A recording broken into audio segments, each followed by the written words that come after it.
Good morning guys. Chapter company financial statement और आज हम सॉल्व करने वाले हैं इस चैप्टर के remaining question number 17, question number 18 और क्वेश्चन नंबर 19। 3 क्वेश्चन पेंडिंग है, तो चलिए स्टार्ट करते हैं क्वेश्चन नंबर 17 से।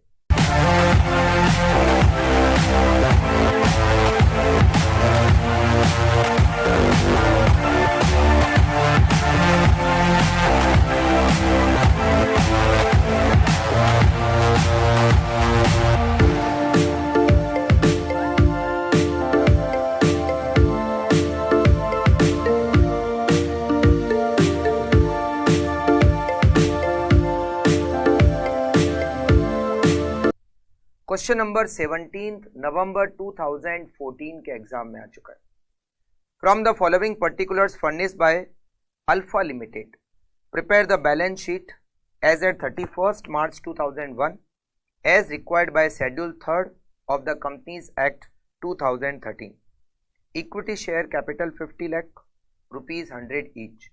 Calls in arrear, land and building, plant and machinery, furniture, general reserve, loan from state financial corporation, inventory finished goods, inventory raw material, provision for taxation, trade receivable, short term advance, profit and loss account, cash balance, cash at bank, loan unsecured, trade payable for goods and expenses, loans and advance from related parties. The following additional information is also provided.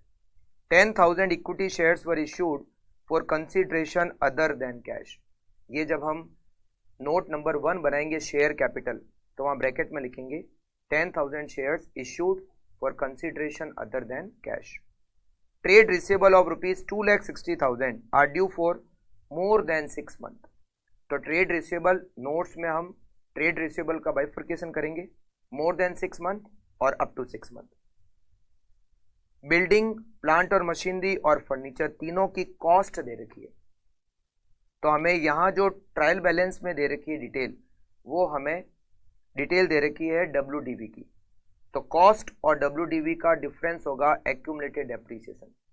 तो हमें notes में cost less accumulated depreciation और उसकी WDV को लिखना है। Balance of rupees 7,50,000 in the loan account with state financial corporation is inclusive of rupees 37,500 for interest accrued but not due। ये जो दे रखा है 37,500 for interest accrued but not due, तो लोन अमाउंट में ऐसा पॉइंट ऑलरेडी पहले आ चुका है। तो 7,50,000 का जो लोन है, उस लोन में से 37,500 का इंटरेस्ट हम अदर करंट लायबिलिटी में लिखेंगे और बाकी का जो लोन होगा 7,12,500 वो हम नॉन करंट लायबिलिटी की हेडिंग में लिखेंगे। The loan is secured by hypothecation of plant and machinery. Balance at bank include rupees 10,000 with omega bank limited which is not a scheduled bank. मतलब जो बैंक का balance है उसमें 10,000 non schedule bank में और जो अदर बैलेंस है वो शेड्यूल बैंक में। Transfer rupees 20,000 to general reserve is propose by board of director. जो हमारा प्रॉफिट है उस P&L में से 20,000 हमें जनरल रिजर्व में ट्रांसफर करना है। तो क्या होगा, P&L तो बन चुका है, तो P&L का जो बैलेंस दे रखा है 433,500, इसमें से हमें 20,000 कम करने और जनरल रिजर्व में हमें 20,000 बढ़ाने।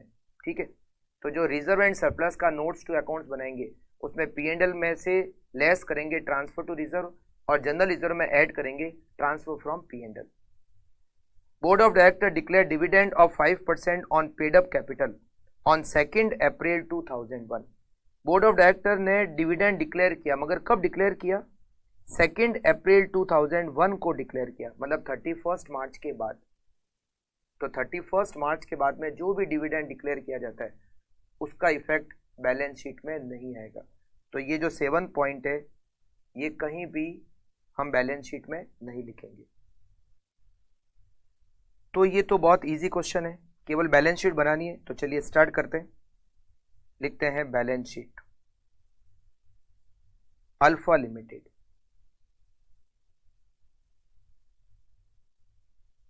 Alpha limited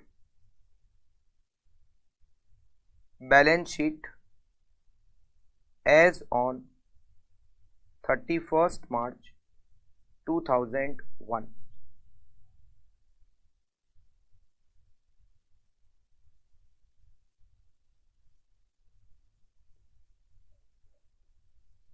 Particulars, notes number and amount. सबसे पहले हम लिखेंगे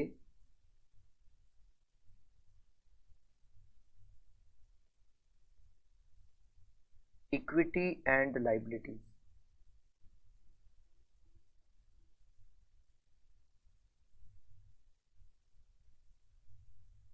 share holder fund,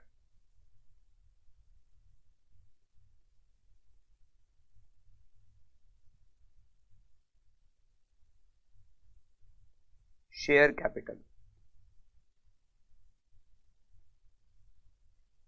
B reserve and surplus. ये जो ट्रायल बैलेंस हमें क्वेश्चन में दिया हुआ है ये P&L बनने के बाद का दे रखा है. शेयर कैपिटल में 50 lakh minus calls in arrear, net amount आएगा 49,95,000. 49,95,000. Note number 1. Reserve and surplus में हमें लिखना है जनरल रिजर्व. ये 10,50,000 है, ये 20,000 से इंक्रीज हो जाएगा तो 1070, और ये जो P&L है इसमें से 20,000 कम हो जाएंगे.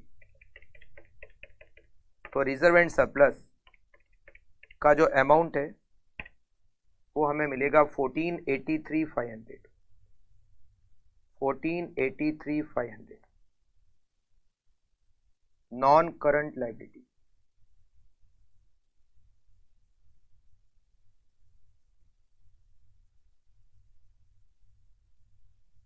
इसमें हम लिखेंगे long term borrowing.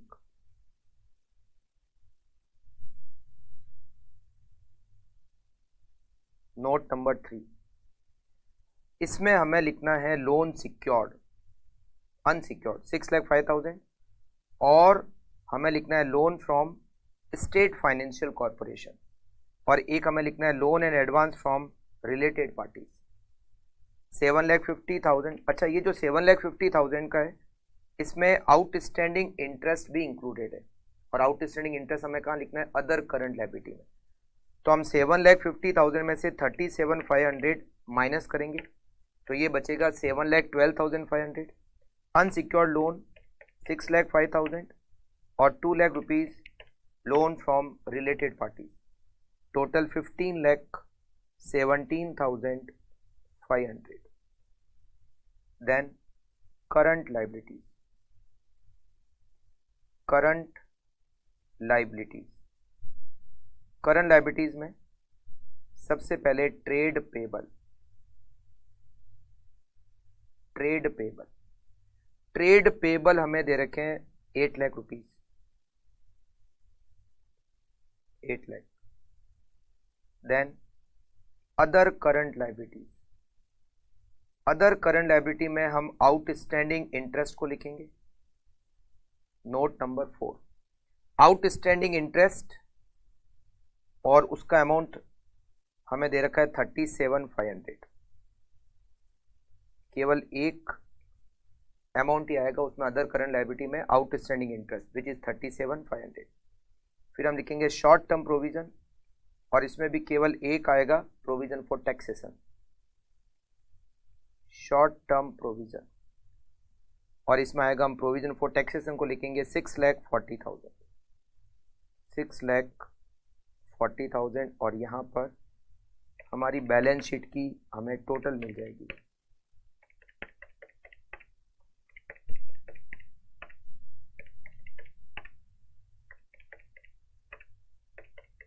Balance sheet की total 94,73,500. Then assets.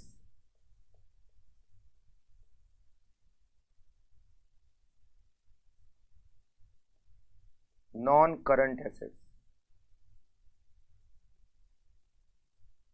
Non current assets में टेंजेबल फिक्स्ड एसेट्स, या जिसको property plant and equipment PPE भी लिख सकते हैं, tangible fixed assets, note number 6। इसमें 27,50,000 लैंड और बिल्डिंग, 26,25 प्लांट एंड मशीनरी और 2,50,000 फर्नीचर। इसके अलावा और कोई हमारे पास टेंजेबल फिक्स्ड एसेट्स नहीं है, तो ये होगा 56,25,000।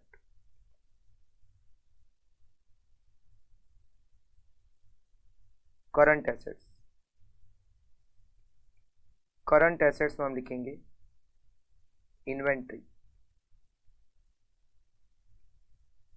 इन्वेंट्री की वैल्यू हमें ट्रायल बैलेंस में दे रखी है, इन्वेंट्री फिनिश गुड्स और inventory raw material. It is 12,50,000। Note number 7। नोट में हम डिटेल लिखेंगे इन्वेंट्री फिनिश गुड्स और inventory raw material. Then trade receivables, trade receivables, trade receivable में हमें बाइफर्केशन करना है मोर देन 6 मंथ और अप टू 6 मंथ। यहां पर हमें ट्रेड रिसीवेबल दे रखे हैं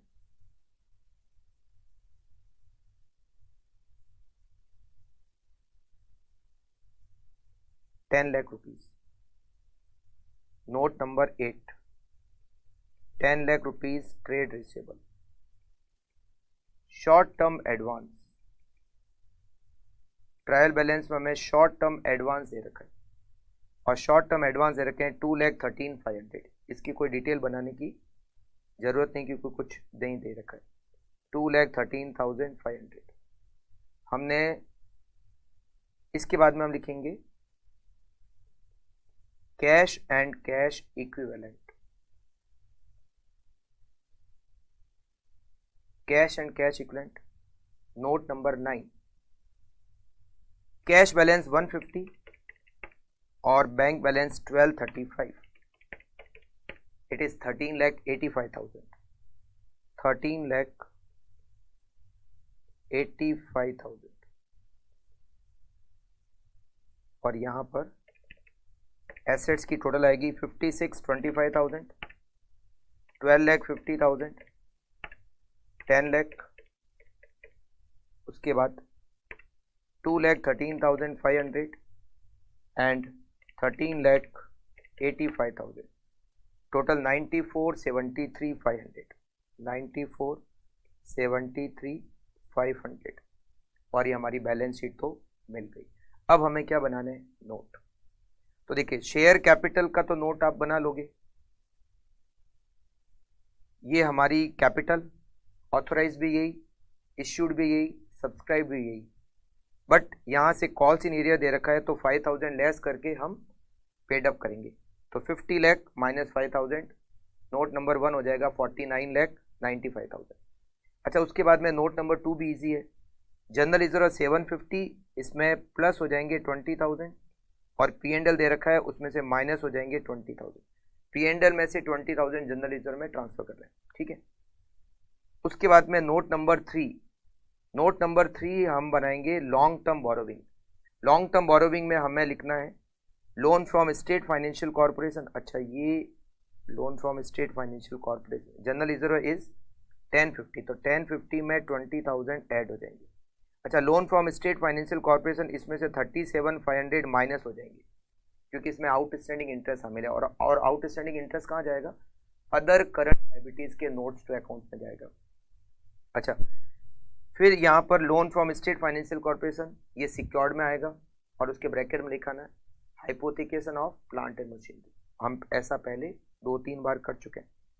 फिर इसी नोट में हम अनसिक्योर्ड लोन लिखेंगे 6,05,000 और हम लोन फ्रॉम रिलेटेड पार्टीज लिखेंगे 2 lakh.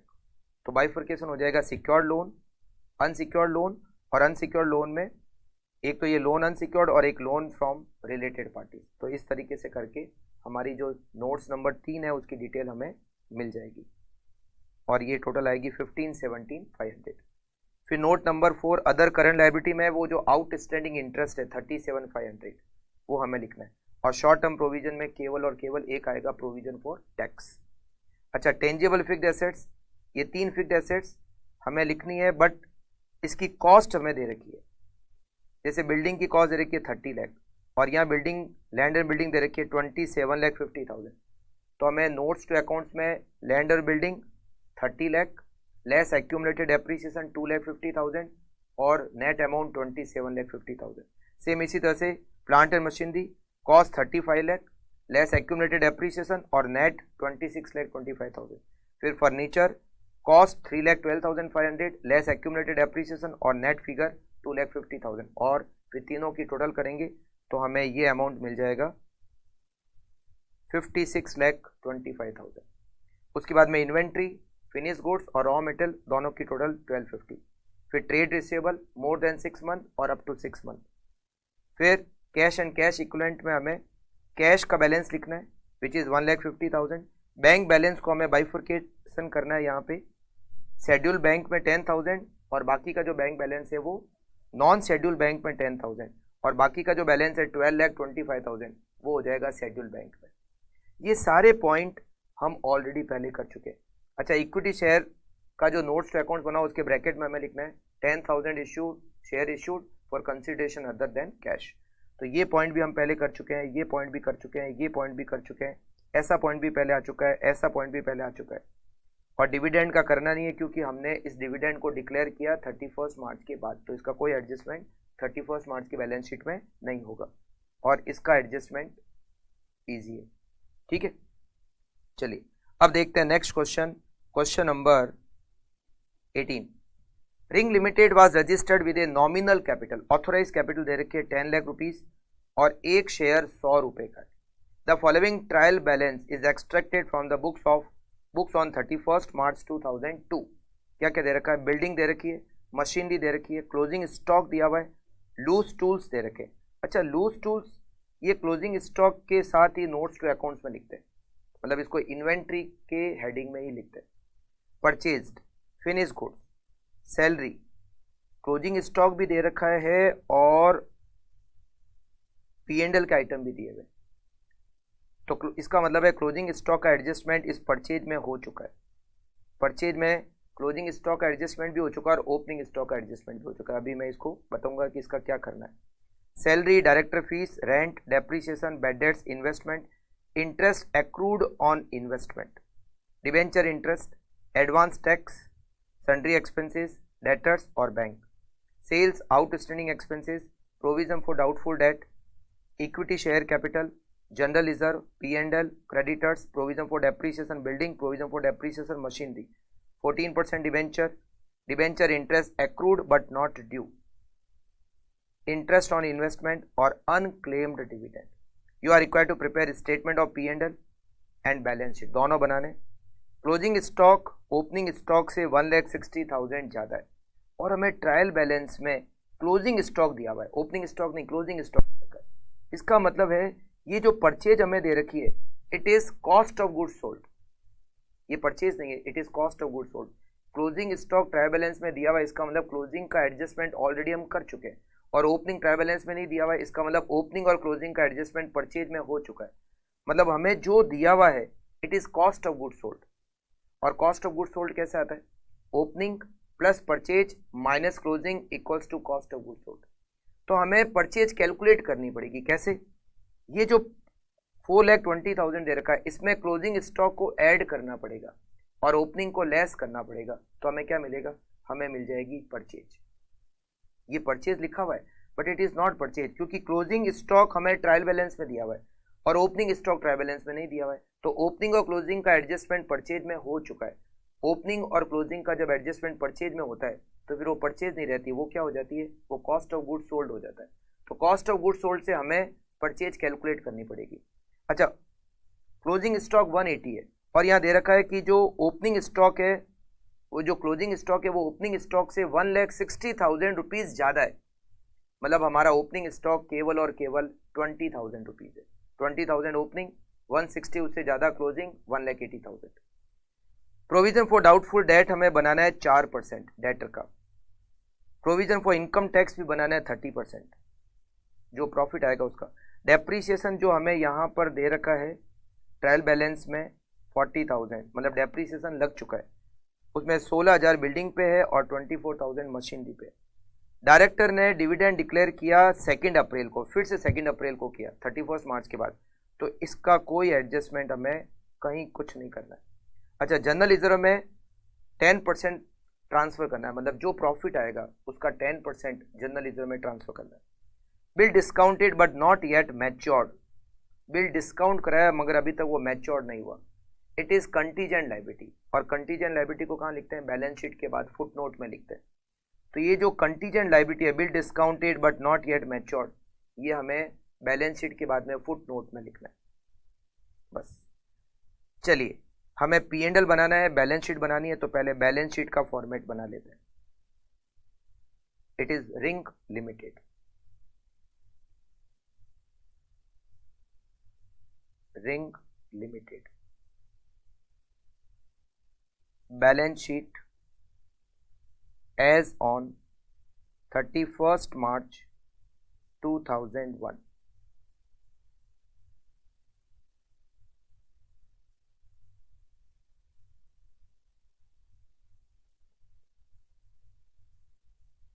particulars, notes number, amount। सबसे पहले हम लिखेंगे इसमें equity and liabilities.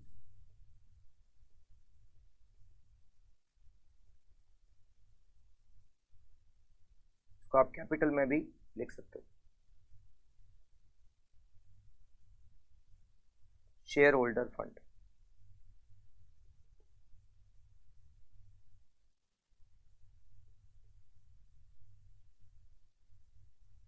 Share holder fund में share capital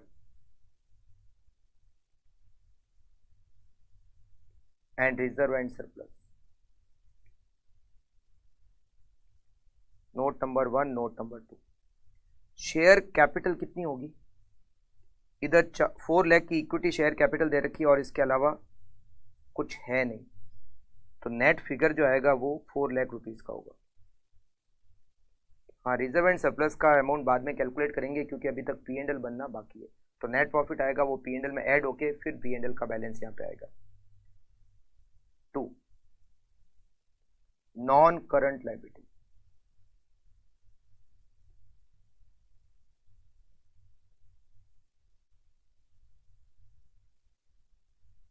long term borrowing,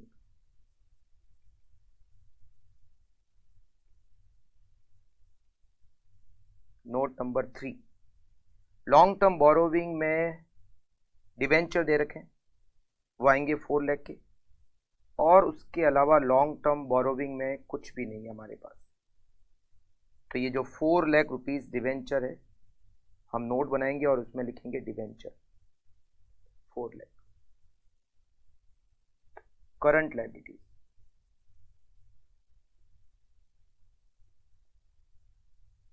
current liabilities सबसे पहले इसमें ट्रेड पेबल, ट्रेड पेबल हमें यहां पर दे रखे हैं creditors 184, 184। Other current liabilities,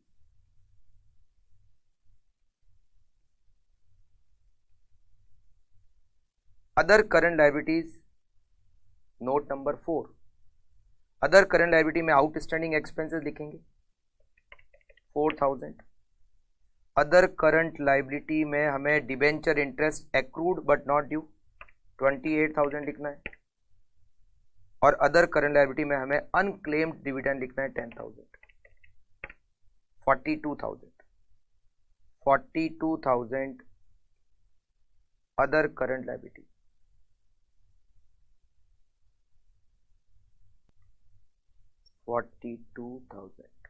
okay.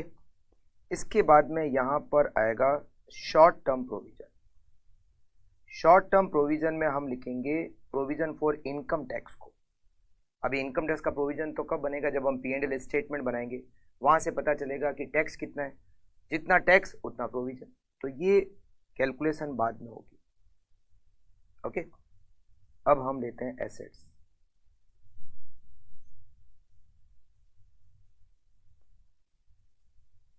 Non current assets,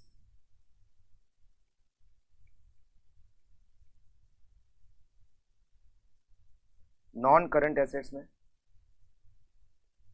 tangible fixed assets,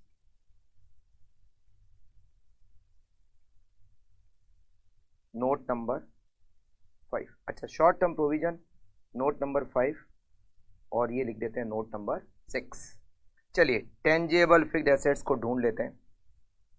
depreciation यहां पर लग चुका है, इसका मतलब यहां जो दे रखा है वो नेट फिगर ही दे रखा है। ये बिल्डिंग और ये उसका प्रोविजन फॉर डेप्रीसिएशन, ये मशीनरी और ये उसका प्रोविजन फॉर डेप्रीसिएशन। तो 580 की बिल्डिंग माइनस 1 लाख, तो ये हो गया 480, और 2 लाख की मशीनरी माइनस 1,10,000, ये होते हैं 90,000, और इसका अमाउंट होगा 5,70,000, 5,70,000।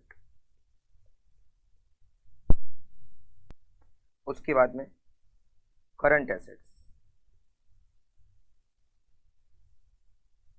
करंट एसेट्स में हम लिखेंगे सबसे पहले इन्वेंट्री। हमारा जो क्लोजिंग स्टॉक है वो है 1,80,000, ये 1,80,000 का इन्वेंट्री। उसके बाद ट्रेड रिसीवेबल, इसमें प्रोविजन फॉर बैड डेट्स है तो इसका नोट बनाएंगे, उसके बाद लिखेंगे। देन यहां पर हमें लिखना है cash and cash equivalent, cash and cash equivalent.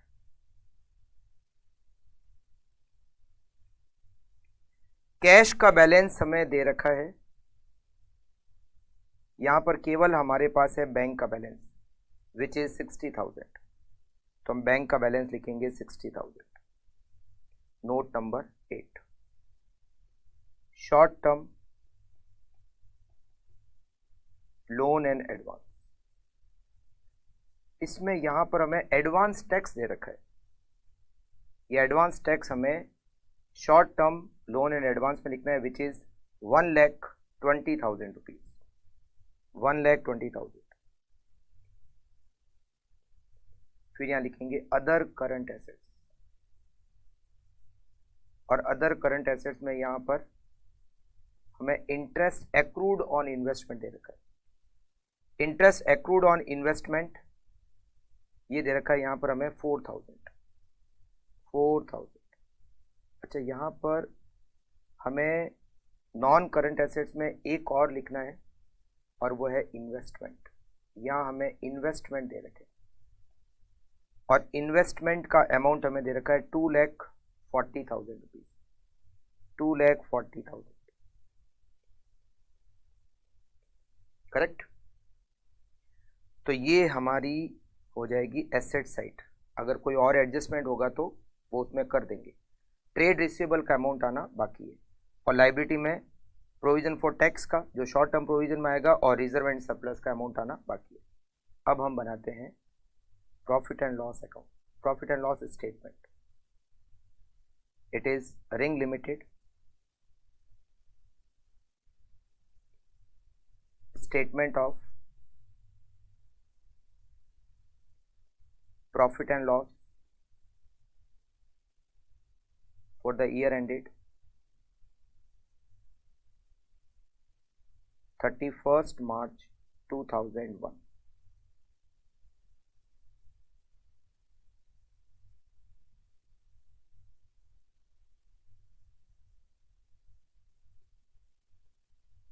Notes number, amount। सबसे पहले हम इसमें लिखेंगे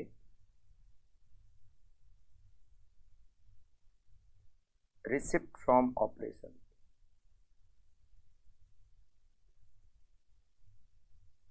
revenue from operation, revenue from operation. ये होता है रेवेन्यू फ्रॉम ऑपरेशन, और इसमें हमें क्या लिखना है, सेल्स। सेल्स हमें दे रखी है सबसे पहले 10,40,000 और उसमें कोई एडजस्टमेंट नहीं है, तो यहाँ लिखेंगे 10,40,000। Second, other income. Other income note number 11। Other income में यहां पर हमें दे रखी है interest on investment which is 24,000। तो ये 24,000 का इंटरेस्ट ऑन इन्वेस्टमेंट यहां पर आएगा।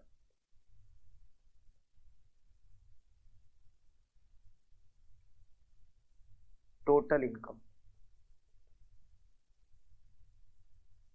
it is 10,64,000. Now expenses. Expenses start करते हैं सबसे पहले परचेज। यहाँ परचेज कैसे निकलेगी, मैंने आपको कहा कि क्लोजिंग स्टॉक दिया हुआ है और ओपनिंग स्टॉक नहीं दे रखा है, मतलब परचेज में ओपनिंग और क्लोजिंग दोनों एडजस्ट हो चुके हैं। तो अब हमें जो दे रखा है 4,20,000, it is not purchase, it is cost of goods sold. तो हमें इसमें क्लोजिंग को ऐड करना पड़ेगा, ओपनिंग को माइनस करना पड़ेगा। 4,20,000 प्लस 180 क्लोजिंग को ऐड करेंगे और 20,000 ओपनिंग को लेस करेंगे, इट इज 580।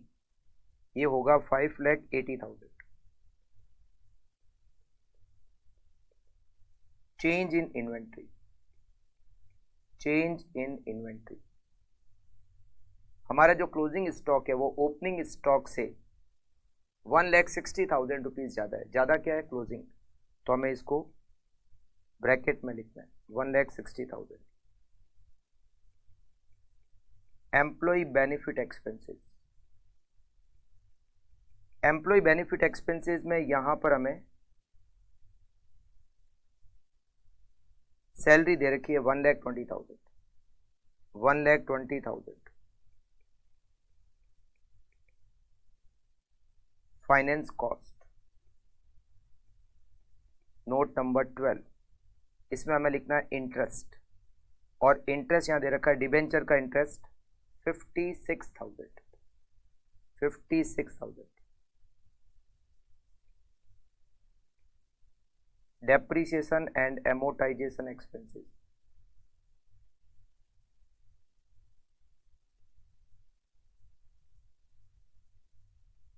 नोट नंबर 13, केवल डेप्रीसिएशन है 40,000।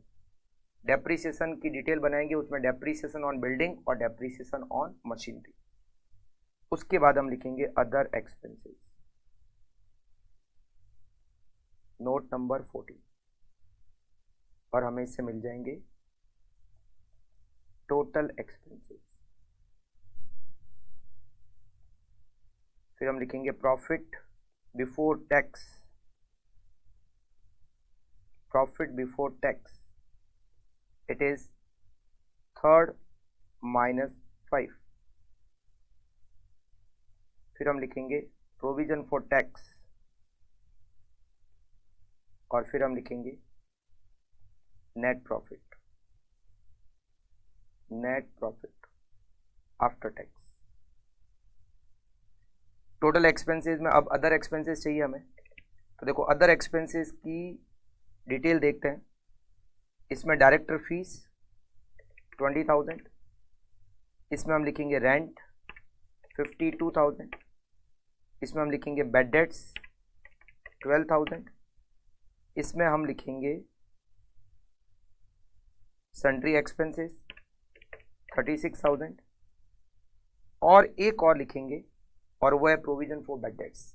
प्रोविजन फॉर बेड डेट्स का बैलेंस दे रखा है ओपनिंग में 6,000, और हमें दे रखा है प्रोविजन फॉर बेड डेट्स हमें 4% बनाना है।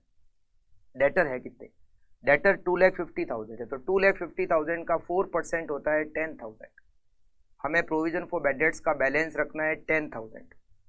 ऑलरेडी 6,000 का तो बना हुआ ही है, मतलब हमें 4,000 प्रोविजन फॉर बेड डेट्स में और ट्रांसफर करने पड़ेंगे, तो 4,000 का हमें प्रोविजन और बनाना पड़ेगा, तो 4,000 प्रोविजन फॉर बेड डेट्स। तो ये टोटल होगा 1,24,000। 124 5,80,000 - 1,60,000 plus 120 plus 56,000 plus 40,000 plus 1,24,000. It is 7,60,000. 7,60,000. Profit before tax 1064 minus 7,60,000. It is 3,04,000. इस पर हमें प्रोविजन बनाना है टैक्स का 30%. 30% टैक्स का प्रोविजन मल्टीप्लाई बाय 30%. प्रोविजन 91,200. 91,200 का प्रोविजन बनेगा. 3,04,000 माइनस 91,200 2,12,800 नेट प्रॉफिट. अच्छा, प्रोविजन फॉर टैक्स कितना बना है 91,200. तो यहाँ पर हमने जो बैलेंस शीट में लिखा है शॉर्ट टर्म प्रोविजन यहाँ लिख देते हैं 91,200. अब हम बनाते हैं notes to accounts. Notes to account.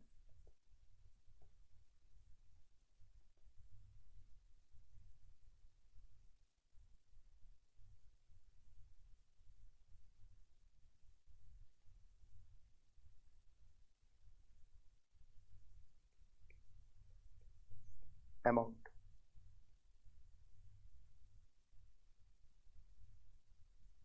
सबसे पहले शेयर कैपिटल. अच्छा, शेयर कैपिटल में हमें ऑथराइज शेयर कैपिटल दे रखी है 10 लाख और फिर हमें एक और डिटेल दे रखी है 4 लाख. तो ऑथराइज तो हो गई 10 लाख और फिर issued subscribed paid up it is 4 lakh क्योंकि यहाँ कुछ कॉल्स इन एरियर नहीं है. तो यहाँ पर हम लिखेंगे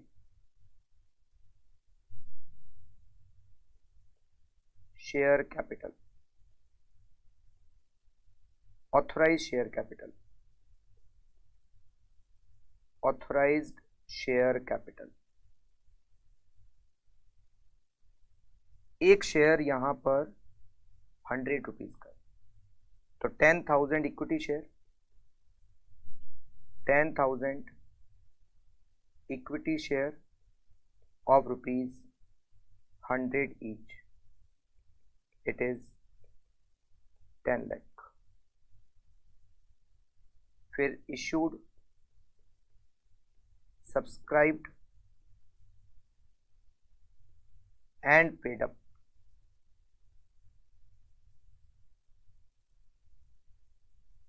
4,000 equity share of ₹100 each. It is 4 lakh.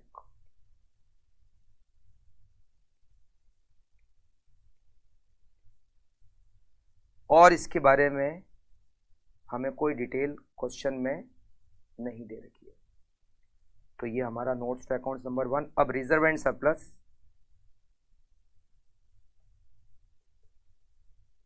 Reserve and surplus, profit and loss account.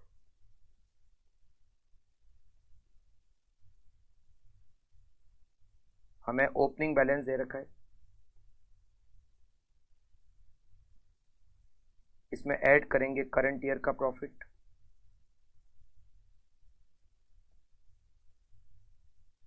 और लेस करेंगे transfer to general reserve. Transfer to general reserve. हमें ओपनिंग बैलेंस दे रखा है P&L का. It is 50,000. 50,000 opening balance.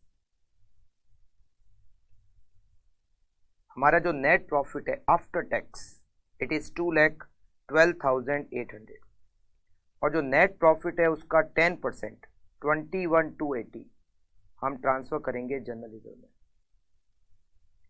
तो 50,000 प्लस 2,12,800 माइनस 21,280 इट इज 2,41,520. फिर general reserve. General reserve opening balance. Opening balance उसमें प्लस करेंगे transfer from P&L. Transfer from P&L. General reserve का हमें बैलेंस यहां पर दे रखा है, इट इज 80,000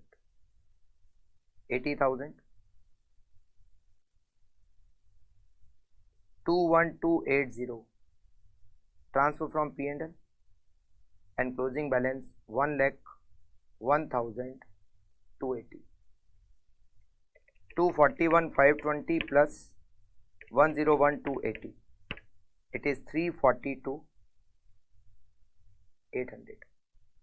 तो 342,800 रिजर्व एंड सरप्लस का बैलेंस 342,800 और कुछ भी रिजर्व एंड सरप्लस में आना नहीं है। ठीक है, चलिए आगे चलते हैं। Note number 3 long term borrowing, इसमें ये आप बना सकते हो, केवल डिबेंचर आएंगे 4 लाख रुपीज के।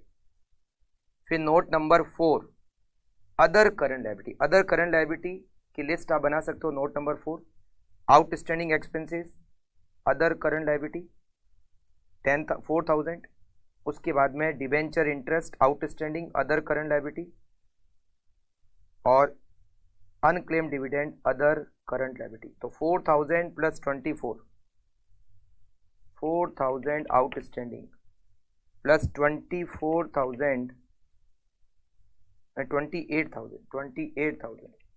4,000 प्लस 28,000 प्लस 10,000 अनक्लेम डिविडेंड, ये तीनों मिलकर 42,000 और ये आपका नोट्स टू अकाउंट्स नंबर बन जाएगा 4। नोट्स टू अकाउंट्स नंबर 5 में शॉर्ट टर्म प्रोविजन में केवल एक ही करना है, provision for tax which is 91,200। तो ये तो आप कर लोगे और बैलेंस शीट की टोटल कर लेते हैं। 4 lakh plus 342,800 plus 4 lakh 1,84,000 42,000 and 91,200 it is 14,60,000। Now assets, tangible fixed assets की लिस्ट आप बना सकते हो। बिल्डिंग मशीनरी, ये तो आपको कॉस्ट दे रखी है क्योंकि इसका प्रोविजन फॉर डेप्रिसिएशन यहाँ दिया हुआ है। तो 580 माइनस 1 लाख 480 और 2 लाख माइनस 1 लाख 10,000 90,000 और उसका जो नेट अमाउंट होगा ये आ गया 570। फिर इन्वेस्टमेंट, इसका नोट्स टू अकाउंट बनाने की जरूरत नहीं क्योंकि एक ही दिया हुआ है और ये हो गया 2,40,000। इन्वेंट्री 180 दिया हुआ है। ट्रेड रिसीवेबल का नोट्स टू अकाउंट्स में आपको बता देता हूँ कैसे बनाना है। Notes to account number 7 trade receivable, ये बीच वाले नोट्स टू अकाउंट्स मैंने बनाया नहीं है बट आपको बनाना है। ठीक है, ट्रेड रिसीवेबल का बैलेंस दे रखा है आपको, कितना दे रखा है 250। इसमें से हम लेस करेंगे provision for doubtful date. Provision for doubtful date का क्लोजिंग बैलेंस कितना आएगा 10,000 आएगा। 6,000 पहले से बना हुआ था, 4,000 हमने और ट्रांसफर किया तो 10,000 प्रोविजन फॉर डाउटफुल डेट का क्लोजिंग बैलेंस और ये हो गया 2,40,000 तो यहाँ पर हम लिखेंगे बैलेंस शीट में ट्रेड रिसीवेबल 2,40,000। कैश और कैश इक्विवेलेंट में हमें क्या दे रखा है, हमें केवल बैंक का बैलेंस दे रखा है और इसके बारे में कोई डिटेल हमें नहीं दे रखी है। तो केवल कैश और कैश इक्विवेलेंट बैंक बैलेंस 60,000 और कुछ लिखना नहीं है। ठीक है, अच्छा उसके बाद में short term loan and advances, इसमें केवल एक लिखना है नोट्स टू अकाउंट्स में और वो है advance tax 1,20,000 is advance tax. Other current assets में वो जो इंटरेस्ट एक्रूड है ऑन इन्वेस्टमेंट 4,000 वो लिखना है। तो यहाँ की अगर टोटल करें 570 प्लस 2,40,000 प्लस 1,80,000 2,40,000 60,000 उसके बाद में 120 उसके बाद में 4,000 ये आ रहा है 14,14,000। अच्छा एक यहाँ पर ट्रायल बैलेंस में हमें लूज टूल्स दिया हुआ है 46,000, इसको इन्वेंट्री वाली लिस्ट में लेना है। तो मतलब आपको यहाँ पर इन्वेंट्री जो 180 है 180 में 46,000 लूज टूल्स के भी ऐड हो जाएंगे तो ये हो जाएगा 226, ये हो जाएगा 226। अब टोटल करेंगे तो ये टोटल आएगी 14,60,000 करेक्ट। और ये हमारी बैलेंस शीट मिल गई और जिस नोट्स में बहुत सिंपल था वो आपको बनाने, जो जहाँ पर लगता कि कुछ पॉइंट है तो वो सारे नोट्स अकाउंट मैंने आपको बता दिए, ठीक है। चलिए ये हमारा क्वेश्चन हो गया 18। क्वेश्चन नंबर 19 जुलाई 2021 के एग्जाम में आ चुका है। The following is the trial balance of H limited as on 31 March 2021। Equity share capital 8,05,000, shares of ₹100 each, preference share capital 5 lakh, debenture 4 lakh, general reserve 40 lakh, profit and loss account of previous year 72,000, sales, trade payable, provision for depreciation on plant and machinery, suspense account. एक और question number हमने जब 13 किया था वहां पर भी suspense account आया था, सेम पॉइंट इस क्वेश्चन में दे रखा है। Land at cost, plant and machinery at cost, trade receivable, inventory ये क्लोजिंग है 31 मार्च 2021 है ये। Bank adjusted purchase, closing stock दे रखा है तो मतलब परचेज में सारे एडजस्टमेंट हो रखे। Factory expenses, administration expenses, selling expenses, debenture interest और गुडविल। एडिशन इंफॉर्मेशन, इस क्वेश्चन का ए पॉइंट अच्छा है समझना। Authorise share capital of the company 5 lakh rupees preference share और 10 लाख रुपीज इक्विटी शेयर। वो जब हम नोट्स टू अकाउंट बनाएंगे नंबर 1 उसमें हम ऑथोराइज शेयर कैपिटल को लिखेंगे। प्रेफरेंस शेयर 5, इक्विटी शेयर 10, दोनों की total 15। Issued equity capital as on 1 April 2020 stood at ₹7,20,000. That is 6,000 shares fully paid up and 2,000 shares ₹60 paid up. हमें ओपनिंग में दे रखा है कि हमारी ओपनिंग में जो कैपिटल थी इक्विटी शेयर कैपिटल वो 7,20,000। कैसे 7,20,000? 6,000 shares fully paid up, 6,000 multiply by 100 6 lakh और 2,000 share 60 rupees paid up. 2,000 multiply bye 60 1,20,000, तो 6 लाख और 120 इट इज 7,20,000। तो 2,000 शेयर पर 40 रुपए की कॉल बाकी है, ठीक है। Director made A final call of ₹40 पर share on 1 October. A share holder could not pay the call on 100 share and his share were then forfeited and reissued at the rate ₹90 per share as fully paid up.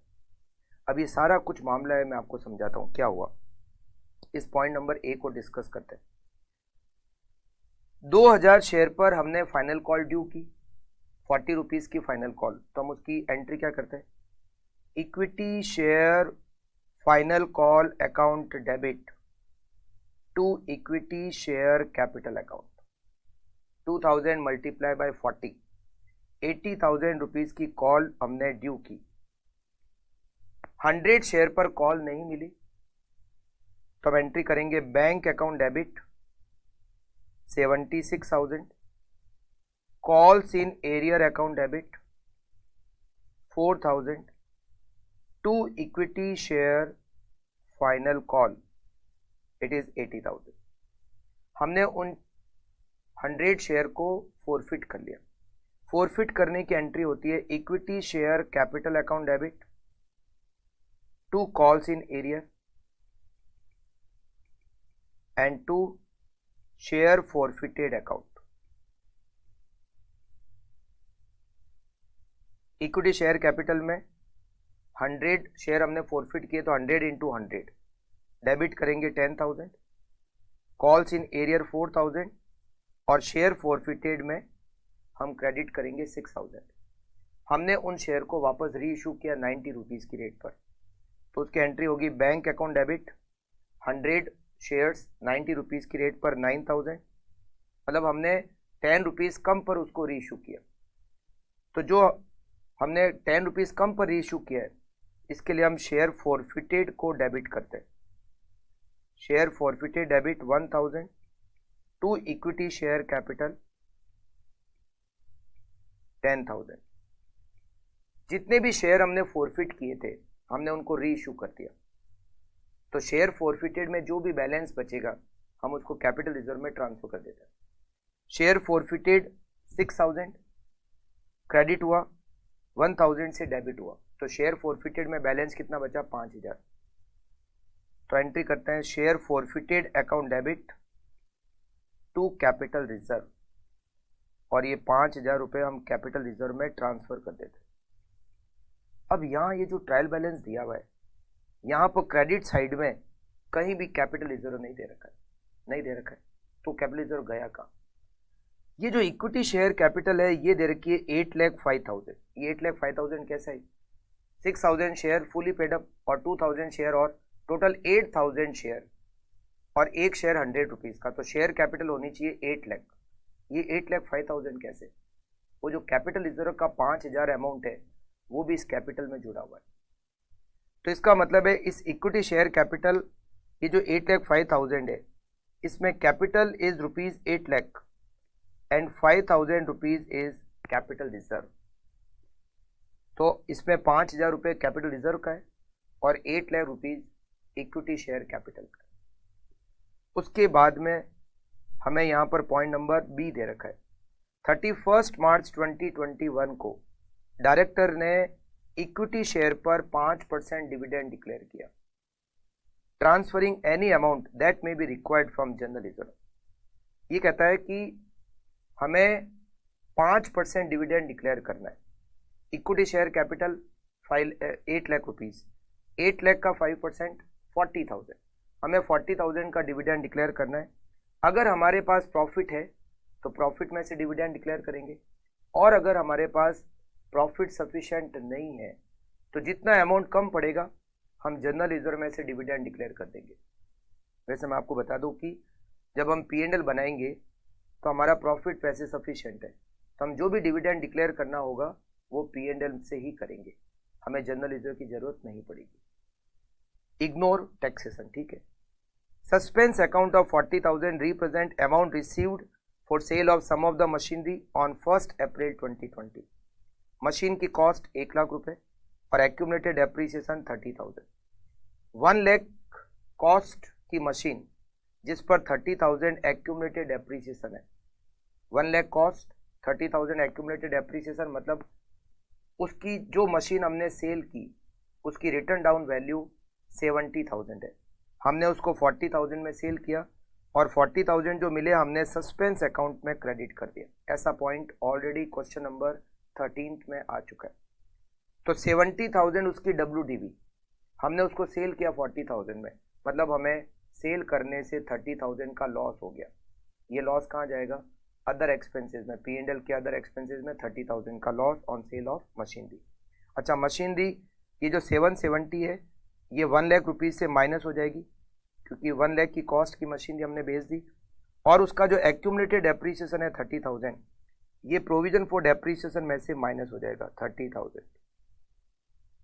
जो machine cell कर देते हैं उसका जो accumulated depreciation होता है वो accumulated depreciation में से माइनस हो जाता है। अच्छा, उसके बाद दे रखा है डेप्रीसिएशन कॉस्ट का 10% चार्ज करना है। अब इस बार का डेप्रीसिएशन 770 मशीन की कॉस्ट, 1 लाख की मशीन हमने सेल कर दी, तो जो रिमेनिंग मशीन है उसकी कॉस्ट है 6,70,000, उसका डेप्रीसिएशन होता है 67,000। तो 67,000 हमारा डेप्रीसिएशन आएगा, और ये डेप्रीसिएशन हम P&L में तो लिखेंगे ही, और ये डेप्रीसिएशन हम एक्यूमुलेटेड डेप्रीसिएशन में ऐड कर देंगे। P&L में डेप्रीसिएशन 67,000 और 67,000 का जो डेप्रीसिएशन है वो प्रोविजन फॉर डेप्रीसिएशन में ऐड हो जाएगा। उसके बाद 1/5 गुडविल को एमोटाइज करना है। गुडविल 1250, इसका 1/5 होता है 250, तो इसमें से 250 कम हो जाएंगे, और ये 250 वो जो हम P&L में लिखते हैं depreciation and amortisation expenses, depreciation 67,000 और गुडविल एमोटाइज कर रहे हैं 2,50,000, तो 67 और 250 वो डेप्रीसिएशन एंड एमोटाइजेशन एक्सपेंसेस का टोटल होगा 3,17,000। अच्छा, यहाँ पर एक पॉइंट और है, यहाँ पर एक पॉइंट और है, और वो है रीवैल्यू लैंड ₹36 लाख। हमने लैंड का रीवैल्यूएशन किया, 36 लाख। ऐसा पॉइंट भी हम क्वेश्चन नंबर 13 में कर चुके हैं। लैंड हमारी 24 लाख की है, हमने इसका रीवैल्यूएशन किया, मतलब 12 लाख रुपए इसकी वैल्यू बढ़ा दी, तो 24 लाख प्लस 12 लाख 36 लाख, तो लैंड की वैल्यू होगी 36 लाख, और जो प्रॉफिट हुआ वो रीवैल्यूएशन रिजर्व में ट्रांसफर हो जाएगा, और रीवैल्यूएशन रिजर्व का अमाउंट होगा 12 लाख रुपए, और ये रीवैल्यूएशन रिजर्व कहाँ आएगा, रिजर्व एंड सरप्लस के हेड में। फिर हमें दे रखा है आप बैलेंस शीट बनाओ, statement of P and L बनाओ, ignore previous year figure and taxation. अब ये सारा क्वेश्चन आपको करना है। मैं आपको अमाउंट लिख के बता देता हूँ कि किस तरह से हमारी बैलेंस शीट मैच होगी और किस तरीके से हमारा पी एंड एल स्टेटमेंट से हमें प्रॉफिट मिलेगा। मैं बैलेंस शीट मिला देता हूँ, पी एंड एल से प्रॉफिट भी बता देता हूँ, मगर सारा फॉर्मेट वाइज आपको इस क्वेश्चन को सॉल्व करना है। सबसे पहले मैं पी एंड एल बताता हूँ आपको। रेवेन्यू फ्रॉम ऑपरेशन 60 लाख, यहाँ पर हमें सेल्स दे रखी है 60 लाख, तो पी एंड एल के बारे में बात करते हैं। 60 लाख रेवेन्यू फ्रॉम ऑपरेशन, और कोई अदर इनकम यहाँ पे नहीं है। मैं आपको फॉर्मेट वाइज नहीं बता रहा हूँ, केवल कैलकुलेशन बता रहा हूँ, आपको फॉर्मेट वाइज करना है। ये revenue from operation 60 lakh, other income है नहीं। अब हम लिखते हैं सबसे पहले परचेज। परचेज यहाँ पर दे रखी है 22, 32, 100, 22, 32, 100। अच्छा, यहाँ पे हमें स्टॉक क्लोजिंग दे रखा है, ओपनिंग स्टॉक की कोई डिटेल नहीं दे रखी है, और परचेज के आगे लिखा हुआ है एडजस्टेड परचेज, मतलब ओपनिंग क्लोजिंग का एडजस्टमेंट परचेज में हो चुका। अच्छा, इसके बाद में हम लिखते हैं एम्प्लॉय बेनिफिट एक्सपेंसेस, वो इस क्वेश्चन में वेजेज भी नहीं है, सैलरी भी नहीं है, कुछ भी नहीं है। उसके बाद में हम लिखते हैं फाइनेंस कॉस्ट, तो इसमें डिबेंचर इंटरेस्ट आएगा 36,000, 36,000, ये हो गई परचेज, ये हो गया डिबेंचर का मतलब फाइनेंस कॉस्ट, फाइनेंस कॉस्ट, ये हो गई हमारी रेवेन्यू फ्रॉम ऑपरेशन। ओके, उसके बाद में हम लिखते हैं डेप्रीसिएशन, तो डेप्रीसिएशन तो आएगा 67,000, और गुडविल को एमोटाइज करें 250, तो 250 और depreciation and amortisation expenses it is 3,17,000। उसके बाद हम लिखते हैं अदर एक्सपेंसेस। अदर एक्सपेंसेस में क्या, ये मैं लिख देता हूँ 67,000 प्लस 2,50,000, ठीक है। अदर एक्सपेंसेस में देखो क्या क्या लिखेंगे, factory expenses 15 lakh, 15 lakh factory expenses, 3 lakh administrative expenses, और 14 लाख सेलिंग एक्सपेंसेस, और 30,000 का loss on sale of machinery, और उसके अलावा कोई अदर एक्सपेंसेस की लिस्ट में यहाँ पे कुछ है नहीं हमारे पास। तो यहाँ की टोटल करें 15 lakh plus 3 lakh plus 14 lakh plus 30,000, ये होगा 32,30,000, और इन सब की टोटल होगी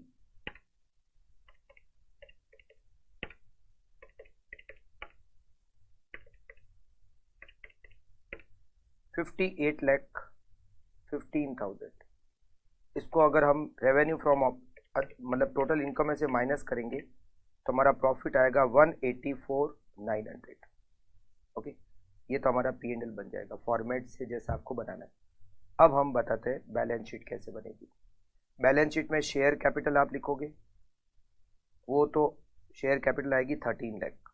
13 लाख कैसे, 8 लाख रुपीज़ इक्विटी शेयर और 5 लाख रुपीज़ प्रेफरेंस शेयर। फिर हम लिखेंगे reserve and surplus. Reserve and surplus में क्या क्या आएगा, कैपिटल रिजर्व आएगा 5,000 रुपये, वो जो शेयर फॉरफिटेड इशू किए थे उससे प्रॉफिट हुआ 5,000। जनरल रिजर्व हमें दे रखा है 40 लाख, जनरल रिजर्व हमें दे रखा है 40 लाख।